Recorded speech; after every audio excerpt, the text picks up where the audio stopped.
හරි මං හිතනවා කලින් වීඩියෝ බලපු ඔක්කොටම SwiftUI කියන්නේ මොකක්ද කියලා අදහසක් ඇති කියලා.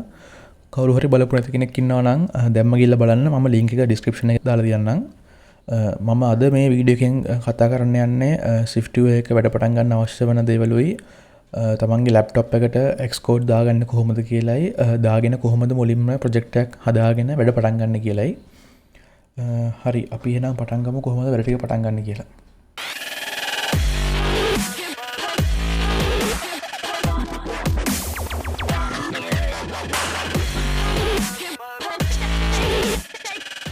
හරි අපි එහෙනම් බලමු මේ වැඩ ටික කරගන්න මොනවද අපිට ඕන වෙන්නේ කියලා. ඇත්තටම මේ වැඩ ටික ලස්සනට කරගන්න නම් අපිට macbook එකක් ඕන වෙනවා. VM එකක් දාලාත් කරගන්න පුළුවන්. මම දැකලා තියෙනවා සමහර කට්ටිය VM එකක් දාලා Hackintosh ගහලා මේ වැඩ ටික කරගෙන යනවා.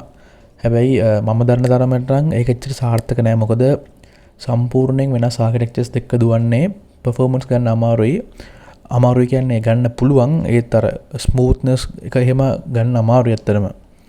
ඉතින් සාර්ථකම සහ ලේසිම ක්‍රමය තමයි ඉතින් macbook එකක් හොයාගන්න එක හරි ගන්න එක හරි. ඒකෙත් අපිට අවශ්‍ය කරන version එකක් තියෙනවා. ඒ තමයි 10.15 කියන version එක. 10.15 වලින් පල්ලෙහා versions වලට SwiftUI support කරන්නේ නැහැ. SwiftUI support කරන්නේ 10.15 කියන ඒවායෙන් උඩ ඒවට විතරයි. තව එක දෙයක් කියන්න ඕනේ මේ SwiftUI රන් වෙන්නේ iOS 13 එකේ ඉඳන් උඩ ඒවට විතරයි. ඒ කියන්නේ iOS 13 එකේ ඉඳන් පල්ලෙහා ඒවට මේ SwiftUI වලින් හදන application support කරන්නේ නැහැ. support කරන්නේ 13 එක සහ 13 එකේ ඉඳන් උඩට එන ඒවට විතරයි. අපි ඊළඟට බලමු මොකද්ද මේ xcode කියන්නේ කියලා. xcode තමයි අපි SwiftUI කරන්න පාවිච්චි කරන IDE එක.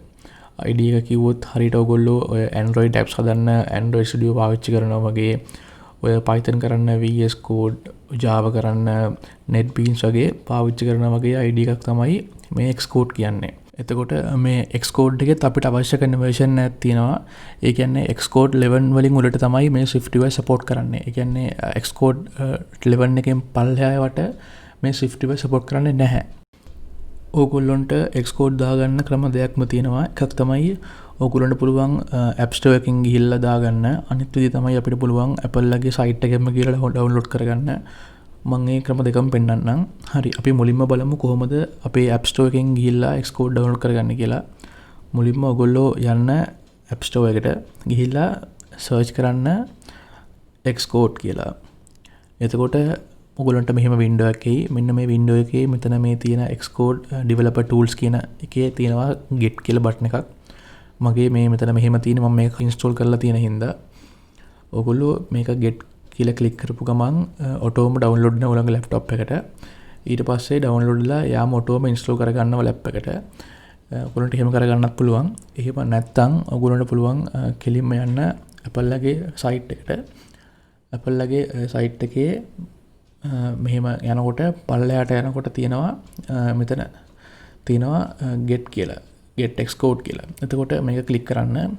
ක්ලික් කරාට පස්සේ ඔයගොල්ලෝගේ browser එකෙන් කෙලින්ම laptop එක download වෙනවා. මට මතක විදිහට නම් GB 11ක් හරි 12ක් හරි තියෙනවා ෆයිල් එක. ඒක zip format එකෙන් තමයි download වෙන්නේ. download වුණාට පස්සේ ඔයගොල්ලන්ට පුළුවන් ඒක කෙලින්ම extract කරගෙන install කරගන්න. දැන් අපි xcode දාගෙන ඉවරයි. අපි දැන් බලමු කොහොමද project එක හදාගන්න කියලා. ඔයගොල්ලෝ මුලින්ම search කරන්න search bar එකේ xcode කියලා. හරි එතකොට ඔයගොල්ලන්ට මෙන්න මෙහෙම window එකක් එයි. එන්න එකේ තියෙනවා create a new xcode project, clone an existing project, open a project or file කියලා. ඒකෙන් ඔයගොල්ලෝ මුලින්ම click කරන්න create a new xcode project කියන එක. click කරාට පස්සේ ඔයගොල්ලන්ට මෙන්න මෙහෙම window එකක් එයි. එන්න ඒ window එකේ තියෙනවා ඔයගොල්ලන්ට මොකද්ද ඕන කරන platform එක කියලා. choose a template for your new project කියලා තියෙනවා. එතකොට platform එක මොකද්ද ඔයාලට ඕනේ? iOS ද, macOS ද, watchOS ද, tvOS ද, එහෙමත් නැත්නම් වෙන මොකක් හරි එකක්ද කියලා select කරන්න පුළුවන්. මම මෙතන දීලා තියෙන්නේ iOS කියලා. මොකද මම iOS වලට compatible වෙන app එකක් තමයි හදන්න බලාපොරොත්තු වෙන්නේ. එතනට ගිහිල්ලා මෙතන මේ පල්ලෙහා දින application කියලා tab එකක්. එන්න ඒ tab එකේ මෙතන මේ default select කරලා තියෙන app කියන icon එක click කරලා මෙතන මේ තියෙන next කියන button එක click කරන්න. click කරාට පස්සේ ඔයගොල්ලන්ට තව මෙහෙම window එකක් එනවා. අපිට මේකේ නිකන් basics වගේ details ටිකක් දාන්න තියෙනවා. ඒකේ ඔයගොල්ලන්ගේ app එකේ නම දෙන්න පුළුවන්. ඔයගොල්ලන්ට ඊට පස්සේ තියෙනවා ඕගනයිසේෂන් එකේ නම දෙන්න පුළුවන්. අර අපිට සාමාන්‍ය තියෙන com.example වගේ ඔයගොල්ලන්ට මෙතන කැමති නමක් දෙන්න පුළුවන්. ඊට පස්සේ මෙතන තියෙන ඔයගොල්ලන්ට ඉන්ටර්ෆේස් එක මොකක්ද කියලා. මෙන්න මෙතන පොඩ්ඩක් කල්පනාවෙන් දාන්න. මෙතන ඔයගොල්ලන්ට ස්ටෝරි බෝඩ්ස් උත් තියෙනවා, SwiftUI තියෙනවා. මෙතන මතක් කරලා SwiftUI ක්ලික් කරන්න. ඊට පස්සේ ලැන්ග්වේජ් එකත් Swift කියලා දාන්න. දාලා ඊට පස්සේ ඔයගොල්ලන්ට තියෙන්නේ next කියන බටන් එක ක්ලික් කරන්න. හරි. එතකොට ඔයගොල්ලන්ට මෙන්න මෙහෙම වින්ඩෝ එකක් එනවා. මේක තමයි xcode වල default user interface එක. ඒ කියන්නේ ඒගොල්ලෝ අපිට මුලින්ම දෙන default හදලා දෙන app එක තමයි මේ තියෙන්නේ. හරි. අපි ලබන සතියේ වීඩියෝ එකෙන් කතා කරමු file directory ගැන සහ තව xcode එකේ මොනවද අපිට තියෙන options සහ මොනවද මේ xcode එකේ අපිට ගන්න පුළුවන් දේවල් කියලා.